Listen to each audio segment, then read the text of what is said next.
Astaghfirullah. Alif Lam Mim. Bangsa Romawi telah dikalahkan di negeri yang terdekat, dan mereka setelah kekalahannya itu kemudian Allah menangkan. Dalam beberapa tahun bagi Allah lah urusan sebelum dan sesudah mereka menang. Dan pada hari ini maksudnya kemenangan bangsa Romawi adalah kegembiraan bagi orang-orang yang beriman. Tentu karena pertolongan Allah, Dia menolong siapapun yang dikehendakinya, dan Dia maha perkasa lagi maha penyayang. Itulah janji Allah. Allah tidak akan menyalahi janjinya, akan tetapi kebanyakan manusia tidak mengetahuinya. Ma'asyiral muslimin yang dimuliakan Allah Subhanahu wa taala, dalam suratul Rum 1-6 ini ada satu kisah yang menarik. Sebelum saya jelaskan tentang ayat per ayat dan kita ambil hikmah dan pelajaran darinya, disebutkan dalam sebuah riwayat ketika Abu Bakar Siddiq radhiyallahu an mendengar ayat ini dibacakan kepadanya. Dan anda tahu bahwa Abu Bakar Siddiq adalah orang yang sangat yakin dengan ajaran Rasul. Seluruh sahabat Nabi SAW masuk Islam dalam keraguan kecuali Abu Bakar. Tidak ada keraguan sama sekali kepada Nabi SAW. Diajak langsung masuk Islam. Lah ketika mendengar surah ini, suratul Rum 1-6 ini, bahwa orang-orang Romawi setelah terkalahkan dari Persia dalam beberapa tahun ke depan, Allah akan memberikan pertolongan dan mampu mengalahkan kembali orang-orang Persia. Jadi begini ikhwan, di zaman Nabi SAW sebelum hijrah dari Mekah ke Madinah, negara yang paling kuat saat itu adalah Romawi dan juga Persia. Romawi dipimpin rajanya Kaisar, dan Persia dipimpin rajanya Kisra. Itu istilah Kisra bagi raja Persia dan Kaisar bagi raja Romawi. Sama dengan Tuba bagi raja Yaman, Fir'aun bagi raja Mesir. Jadi di negara Persia dan Romawi ini, dua negara ini selalu perang di zaman itu, sampai akhirnya kemudian Allah takdirkan Persia mampu mengalahkan Romawi. Dan Persia agamanya menyembah berhala, Majusi, sementara Romawi ahlu kitab, mereka adalah orang-orang Nasrani. Lah orang-orang musyrik Arab dan juga Nabi SAW dan para sahabatnya mendapatkan kabar tentang perang atau akan perangnya dua negara kuat ketika itu.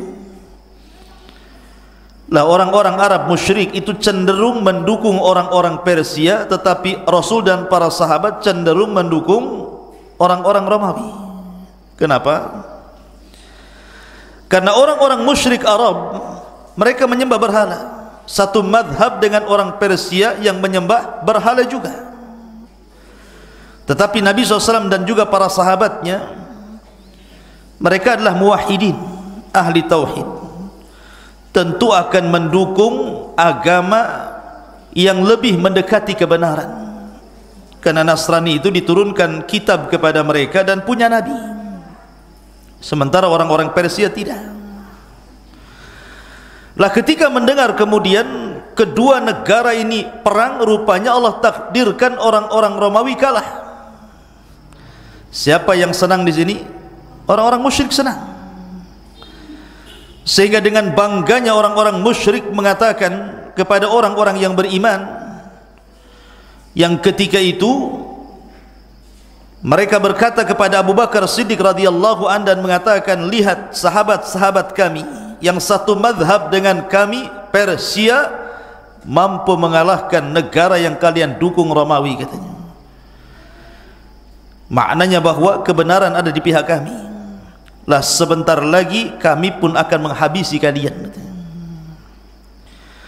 Maka Abu Bakar Siddiq radhiyallahu anhu mendengar ucapan mereka, datang kepada Rasulullah, kemudian menceritakan tentang apa yang dikatakan orang-orang musyrik kepada mereka atau kepada orang-orang yang beriman. Maka turunlah ayat ghulibatir rum fi adnal ardi wa hum min ba'di ghalabihim sayaglibun fi bid'is sinin, bahwa bangsa Romawi telah dikalahkan di negeri yang terdekat dari negeri Arab, maksudnya Syam, dan mereka setelah kekalahan itu kelak akan mendapatkan kemenangan dalam beberapa tahun yang akan datang. Karena bid'is sinin, bid'un dalam bahasa Arab itu antara 1 sampai 9. Seolah-olah Allah ingin katakan beberapa tahun antara 1 sampai 9 tahun ke depan justru kekalahan akan terjadi kepada Persia. Maka Abu Bakar Siddiq radhiyallahu semangat mendengar wahyu yang diwahyukan kepada Nabi SAW bahwa Romawi akan kembali mengalahkan Persia. Akhirnya kemudian Abu Bakar pun membacakan ayat ini di hadapan orang-orang musyrik. Lah ketika itu Abu Bakar Siddiq radhiyallahu an berjumpa dengan orang musyrik namanya Ubay ibn Khalaf. Ubay ibn Khalaf kemudian membacakan ayat ini kepada Ubay bin Khalaf ini. Kata Ubay bin Khalaf, mustahil orang Romawi mampu mengalahkan Persia. Kalau memang dalam beberapa tahun ke depan Persia bisa dikalahkan Romawi, bagaimana kalau kita taruhan? Ketika itu belum ada pengharaman judi. Maka diterimalah tantangan taruhan oleh Abu Bakar Siddiq radhiyallahu an. Akhirnya keduanya taruhan dengan puluhan ekor unta. Kalau seandainya dalam beberapa tahun ini Romawi mengalahkan Persia, maka unta ini milik saya, kata Abu Bakar. Tapi kalau seandainya kebalikannya, maka unta milik kalian. Maka dibuatlah perjanjian taruhan ini sampai 6 tahun. Rupanya sudah lewat 6 tahun, Allah takdirkan belum ada kemenangan. Tetap saja Persia di atas Romawi. Akhirnya kemudian orang-orang musyrik datang kepada Abu Bakar hendak mengambil taruhannya. Maka Abu Bakar Siddiq radhiyallahu an ketika itu datang kepada Rasul. Tetapi Nabi SAW mengatakan, wahai Abu Bakar, bagaimana kalau seandainya taruhan itu kau perpanjang lagi? Karena sebentar lagi Allah akan menangkan orang Romawi dari orang-orang Persia. Maka Abu Bakar pun kembali menemui Ubay Ibn Khalaf, minta diperpanjang taruhannya dan minta ditinggikan lagi taruhannya. Kalau seandainya tadinya 50 ekor unta, kita buat 100 ekor unta, tapi berikan tangguhan beberapa tahun ke depan. Akhirnya disetujui oleh Ubay bin Khalaf. Taruhan makin besar, kemudian ditangguhkan beberapa tahun yang akan datang. Subhanallah, Allah subhanahu wa ta'ala takdirkan ketika itu kaum muslimin diizinkan hijrah dari Mekah ke Madinah. Lah Ubay bin Khalaf ini takut kalau seandainya Abu Bakar ikut hijrah bersama Rasul, tidak membayar taruhannya. Maka Ubay bin Khalaf kemudian meminta kepada Abu Bakar jaminan, kalau engkau pergi dari Mekah ke Madinah kemudian betul-betul rupanya Persia tidak dikalahkan Romawi, bagaimana taruhanku? Maka Abu Bakar Siddiq radhiyallahu an akhirnya menjamin dengan membiarkan putranya Abdullah ibn Abi Bakar tidak ikut hijrah sebagai jaminannya. Akhirnya disepakati, Abu Bakar pun hijrah bersama Nabi sallallahu alaihi wasallam ke kota Madinah. Lah bertepatan di kota Madinah 2 tahun setelah Rasul menetap di Madinah terjadi perang Badar. Dan di perang inilah Allah subhanahu wa ta'ala menangkan kaum muslimin bertepatan dengan penyerangan Romawi kepada Persia, dan Allah menangkan Romawi. 2 kemenangan di sini. Orang-orang Islam menang dalam Badar dan orang-orang Romawi menang melawan Persia. Dari sini Allah subhanahu wa ta'ala berfirman, wa yauma idzin yafrahul mu'minun binasrillahi yansuru man yasha. Dan pada hari ini terjadi kemenangan sehingga orang-orang yang beriman berbahagia karena pertolongan Allah. Dia menolong siapapun yang dikehendakinya. Jadi kaum muslimin mendapatkan kebahagiaan 2. Pertama menang di Badar, kemudian mendapatkan kabar gembira bahwa orang-orang Romawi mengalahkan orang-orang Persia. Lah Allah takdirkan Ubay ibn Khalaf ini terlibat dalam perang Uhud. Kemudian dia terluka, kemudian dia meninggal dalam pasukan orang-orang musyrik.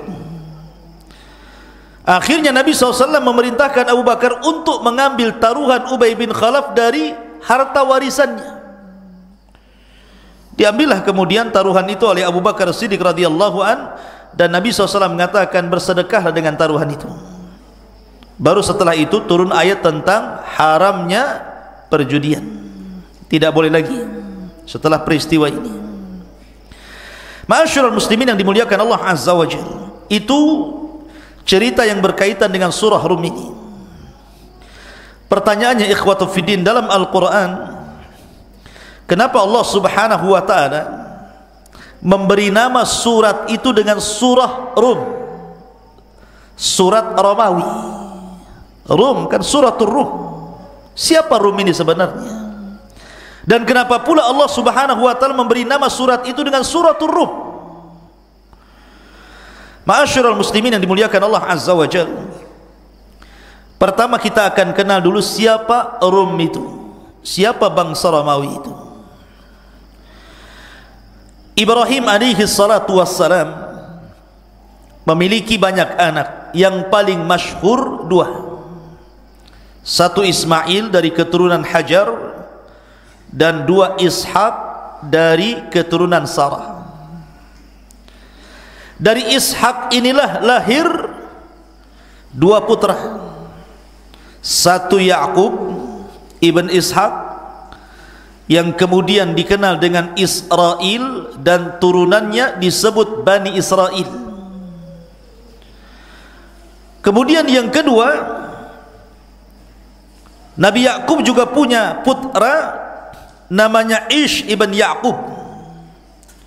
Lah Ish ibn Ya'qub inilah kemudian disebut Asfar, maka turunannya disebut Bani Asfar, atau disebut juga dengan Romawi. Jadi Bani Israel dengan bangsa Romawi itu sebenarnya bersaudara, karena semuanya turunan daripada Ishak. Ishak ini melahirkan bangsa Romawi dari turunan Is ibn Ishak, dan melahirkan bangsa Bani Israel dari turunan Ya'qub ibn Ishak ibn Ibrahim, atau dalam hadis disebut Bani Asfar. Itulah disebut Rum ataupun Romawi. Adapun kenapa kemudian surat ini disebut dengan suratul Rum, ada hadis Nabi sallallahu alaihi wasallam di mana Nabi sallallahu alaihi wasallam bersabda, tidak mungkin tegak hari kiamat, la taqumus sa'atu war-rum aktsarun nasi, tidaklah tegak hari kiamat kecuali bangsa Romawi itu adalah bangsa yang paling mayoritas saat itu. Artinya manusia yang paling banyak jumlahnya di akhir zaman adalah bangsa Romawi. Orang-orang Eropa saat ini beragama Nasrani. Jadi Nasrani itu akan berkembang di akhir zaman, jumlah mereka melampaui jumlah kaum muslimin. Ada alasannya. Dan alasannya disebutkan oleh seorang sahabat Nabi sallallahu alaihi wasallam namanya Amr ibn As radhiyallahu anhu. Kenapa orang-orang Romawi atau orang-orang Nasrani di akhir zaman itu mayoritas dan kaum muslimin minoritas?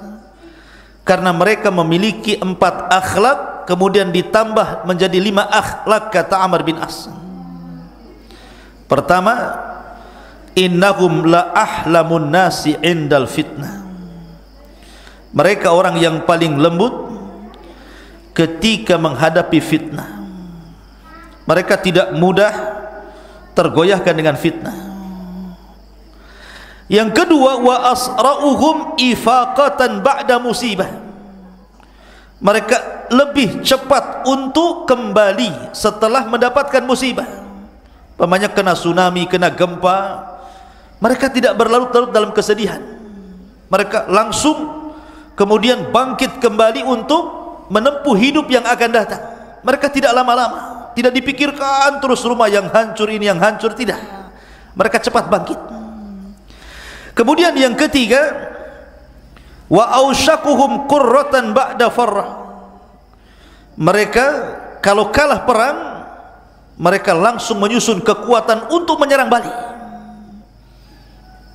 Kemudian juga, dan yang keempat, wa khairuhum limiskin wa yatim wa dhaif. Mereka orang yang paling baik kepada orang-orang miskin, kepada anak-anak yatim, dan kepada orang-orang lemah. Suka bantu orang. Kemudian Amr bin As menambah, wa amna'uhum min zulmil muluk. Dan mereka orang yang paling tidak suka dengan penguasa yang menzalimi mereka. Mereka tidak suka kezaliman. 5 sebab inilah, kata Rasul sallallahu alaihi wasallam, yang menyebabkan orang-orang Nasrani di akhir zaman itu mayoritas dan muslim minoritas. Makanya Rasul mengatakan, la taqumus sa'ah warrumu aktsarun nas. Tidak mungkin tegak hari kiamat dan orang-orang Romawi kala itu manusia yang paling banyak jumlahnya.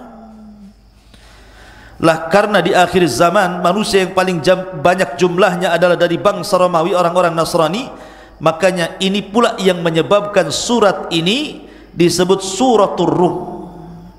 Itu sebagian pendapat para ulama. Ma'asyiral muslimin yang dimuliakan Allah Subhanahu wa taala. Ada sebuah hadis atau ada sebuah riwayat athar dari Abdullah ibn Mas'ud radhiyallahu anhu. Kata Abdullah ibn Mas'ud radhiyallahu anhu, khamsun qad madaina. 5 perkara sudah berlalu zamannya. Kemudian kata Abdullah ibn Mas'ud, yang pertama ad-dukhan, yang kedua al-qamaru, yang ketiga ar-rumu, yang keempat al-batshu, dan yang kelima al-lizamu. Pertama dukhan, asap tebal. Ini pernah terjadi di zaman Nabi sallallahu alaihi wasallam. Dan ini ingat pendapat Abdullah bin Mas'ud, bahwa suatu ketika Nabi SAW telah mendoakan orang-orang musyrik Arab itu dengan pacaklik panjang seperti pacaklik di zaman Nabi Yusuf. Akhirnya doa Nabi dikabulkan karena kesyirikan mereka, orang-orang Arab ini, sehingga lama tidak turun hujan, sehingga akhirnya debu di mana-mana. Debu ini mengapung ke langit, kemudian membentuk semacam asap yang dalam bahasa Arab disebut dukhan. Abdullah bin Mas'ud mengatakan bahwa dukhan itu telah terjadi, walaupun pendapat yang kuat dukhan itu belum terjadi, karena dukhan itu sebenarnya peringatan terakhir dari tanda-tanda kiamat besar. Peringatan terakhir setelah munculnya dabatun minal ard, binatang yang melata keluar dari perut bumi kemudian bisa bicara, baru kemudian dukhan. Dan alhamdulillah rupanya dukhan tidak terjadi di Ramadan kemarin. Ramadan ini pun tidak juga, nggak jadi juga. Ada dukhan, adalah dukhannya motor tuh di jalan-jalan, asap motor. Jadi dukhan itu belum berlaku, tetapi sekali lagi ini pendapat Abdullah bin Mas'ud sudah pernah terjadi. Kemudian yang kedua al-qamaru, terbelahnya bulan sudah terjadi di zaman Nabi SAW. Kemudian Rum, maksudnya Rum dikalahkan orang Persia. Kemudian setelah beberapa tahun, antara 1 sampai 9 tahun, rupanya Romawi bisa mengalahkan Persia, dan itu sudah berlalu. Adapun al-batsyatu wal lizam ini bicara tentang perang Badar, kemenangan dalam perang Badar dan kehinaan bagi orang-orang musyrik yang berperang dalam Badar, dan itu sudah berlalu. Maka dari sini Abdullah bin Mas'ud radhiyallahu anhu menyebutkan bahwa khamsun qad madaina, 5 perkara sudah lewat zamannya.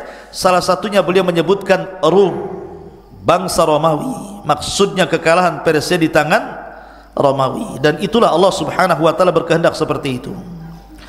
Itu makna secara global. Kita masuk pada ayat. Allah Subhanahu wa taala berfirman alif lam mim. Anda sering melihat dalam Al-Qur'an ada huruf-huruf hijaiyah, alif lam mim, alif lam ra, qaf, nun gitu ya. Kebanyakan ahli tafsir hanya mengatakan Allahu a'lamu bimuradihi bihi, Allah yang lebih tahu tentang maksud kalimat-kalimat itu. Tetapi ahli tafsir mengatakan, kenapa Allah Subhanahu wa taala terkadang memulakan ayat dalam Al-Qur'an itu dengan huruf muqatta'ah, alif lam mim, alif lam ra, ha ain sad gitu ya. Sebenarnya Allah Subhanahu wa taala ingin menantang orang-orang Arab. Orang-orang Arab itu bicara dengan bahasa Arab, dan bahasa Arab itu terangkai dari huruf hijaiyah, dari alif, ba, ta, sa, jim, ha, kha, dal, dal, begitu seterusnya. Terangkailah sebuah bahasa yang disebut dengan bahasa Arab. Seolah-olah Allah ingin mengatakan kalian berbicara dengan bahasa Arab, dan bahasa Arab itu tidak lepas daripada alif, lam, mim, nun, waw, dan begitu seterusnya. Al-Quran ini sama terangkai dari huruf-huruf hijaiyah ini. Kalau memang kalian sanggup mendatangkan Al-Quran dengan bahasa kalian, datangkan Quran semisal ini. Maka kalian tidak akan sanggup, padahal Quran bahasa Arab dan kalian juga berbahasa Arab. Dalam Al-Quran juga terangkai dari alif, ba, ta, sa, sebagaimana kalian juga kalau bicara terangkai dengan huruf-huruf itu. Kalau kalian tidak yakin dengan Al-Quran, coba datangkan, rangkaikan semisal Al-Quran. In kuntum shadiqin, kalau kalian sanggup. Kalian tidak akan sanggup. Jadi huruf-huruf alif, lam, mim, nun, waw, dan lain sebagainya, itu adalah Allah Subhanahu wa ta'ala ingin menantang orang-orang Arab yang tidak yakin dengan Al-Quran untuk mendatangkan satu surat di dalam Al-Quran atau semisal dengan Al-Quran, dan mereka tidak akan sanggup. Kalau Allah mengatakan ghulibatir rum fi adnal ardi wa hum min ba'di ghalabihim sayaghlibun, bangsa Romawi telah dikalahkan oleh Persia di negeri yang terdekat adnal ardi, maksudnya yang terdekat Syam. Ada yang mengatakan Urdun. Dan mereka setelah kekalahannya akan mengalami kemenangan. Ini kabar dari Allah Azza wa Jalla. Terkadang Allah itu, ikhwan, menampakkan kepada nabinya perkara-perkara gaib menjadi sebuah kenyataan. Tapi tidak semua, karena tidak semua perkara-perkara gaib itu Nabi SAW tahu waktunya. Tapi di sini Allah Subhanahu wa taala memberi tahu waktunya kepada Rasul SAW fi bid'i sini. Bid'i itu 1 sampai 9. Berarti 1 tahun sampai 9 tahun Romawi akan balik mengalahkan Persia. Tapi tidak semua kabar langit itu Nabi SAW tahu kapan terjadi contoh kiamat. Tidak ada yang tahu kecuali Allah Azza wa Jalla. Sampai malaikat Jibril datang kepada Rasul menanyakan soal kiamat, Rasul justru mengatakan mal mas'ulu anha bi'a'lama minas sa'il. Tidaklah orang yang bertanya lebih paham daripada orang yang ditanya. Artinya saya dan anda wahai Jibril tidak tahu kapan kiamat, sehingga tidak perlu jadi panitia kiamat tuh, karena kita tidak tahu kapan kiamat. Maka dari sini ikhwatu fillah menyatakan Allah Azza wa Jalla tidak semua perkara gaib ditampakkan kepada Rasul. Tidak semua perkara gaib. Ada yang ditampakkan, ada yang tidak ditampakkan. Kalau memang ini ditampakkan, berarti salah satu daripada alamatun nubuwah, tanda-tanda kenabian, tanda-tanda kerasulan bahwa dia memang seorang rasul. Karena setelah orang-orang Romawi ini mengalami kemenangan atas Persia karena turunnya suratul Rum, dan itu menjadi sebuah kenyataan, ketika itu banyak orang-orang yang masuk Islam di zaman itu. Gara-gara apa yang diwahyukan kepada Rasul kemudian disampaikan kepada Abu Bakar, kemudian Abu Bakar berteriak di hadapan orang-orang Quraisy. Awalnya tidak percaya, setelah kejadian baru mereka percaya dan berbondong-bondong masuk Islam. Dari sini ikhwatul fiddin menyatakan Allah Azza wa Jalla ini salah satu tanda dari tanda-tanda nubuwah. Kemudian Allah mengatakan lillahil amru min qablu wa min ba'du. Tentu bagi Allah lah urusan sebelum dan sesudah kemenangan. Maknanya Urusan kita semua di tangan Allah. Allah yang mengangkat, Allah yang merendahkan, Allah yang memenangkan, Allah yang mengalahkan, Allah yang menjadikan orang kaya, Allah yang menjadikan orang miskin, dan begitu seterusnya. Semua dikembalikan kepada Allah. Kemudian wa yauma idzi yafrahul mu'minun binasrillahi yansuru man yasha. Dan pada hari itu orang-orang beriman bahagia karena pertolongan Allah, di mana Allah akan menolong siapapun yang dikehendakinya. Ada yang mengatakan bahwa kemenangan Romawi kepada Persia itu ketika perjanjian Hudaybiyah. Tapi pendapat yang kuat wallahu alam memang perjanjian Hudaybiyah, tapi ada yang mengatakan bahwa kemenangan Romawi kepada Persia itu bertepatan dengan kemenangan kaum muslimin di perang Badar, sehingga kaum muslimin mendapatkan dua kebahagiaan, menang dalam Badar dan orang-orang Romawi menang mengalahkan Persia. Wa huwal azizul rahim wa'dallahi la yukhlifullahu wa'dah walakinna aktsaran nasi la ya'lamun. Itulah janji Allah. Allah tidak akan menyalahi janjinya, tetapi kebanyakan manusia tidak mengetahui. Lalu apa pelajarannya ikhwan di sini? Lalu apa pelajarannya? Kenapa bicara tentang dukungan kepada negara ini dan tidak mendukung kepada negara itu?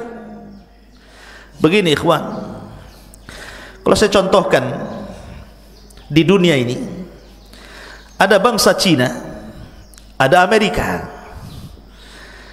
Amerika rata-rata ahli kitab, kalau tidak Yahudi, Nasrani kan itu. Cina kebanyakan mereka komunis, atau orang minimalnya agamanya musyrik. Kalau seandainya dua negara ini perang, mana yang antum dukung? Amerika. Antum dukung Amerika? Dua-duanya kafir. Amerika kafir, Cina juga kafir. Tetapi dalam Islam itu yang namanya kekafiran itu ada tingkatannya. Ada yang kafir itu asyaddu kufran, sudah kafir, memang sangat kafir gitu ya.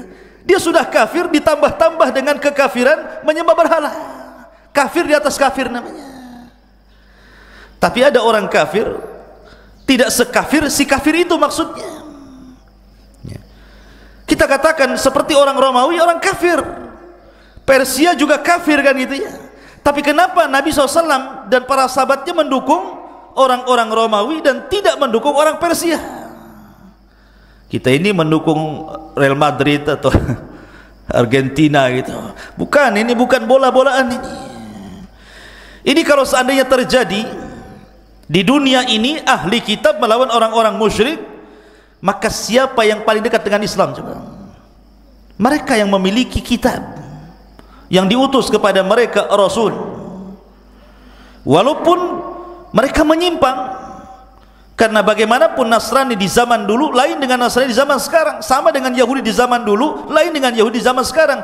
Tapi minimalnya ada urutan sejarah ke atas bahwa kakek buyut mereka pernah di atas kebenaran dengan diutusnya seorang Rasul, seorang Nabi, dan diturunkan kepada mereka kitab.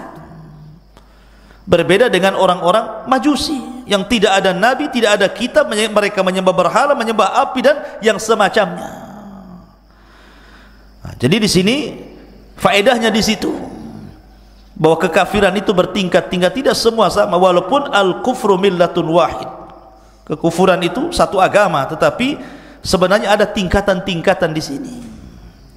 Wallahu a'lam. Ini di antara faedah yang bisa kita petik dari suratul Rum. Subhanakallah bihamdika asyhadu an la ilaha illa anta astaghfiruka wa atubu ilaik. Allahu ta'ala. Assalamualaikum warahmatullahi wabarakatuh.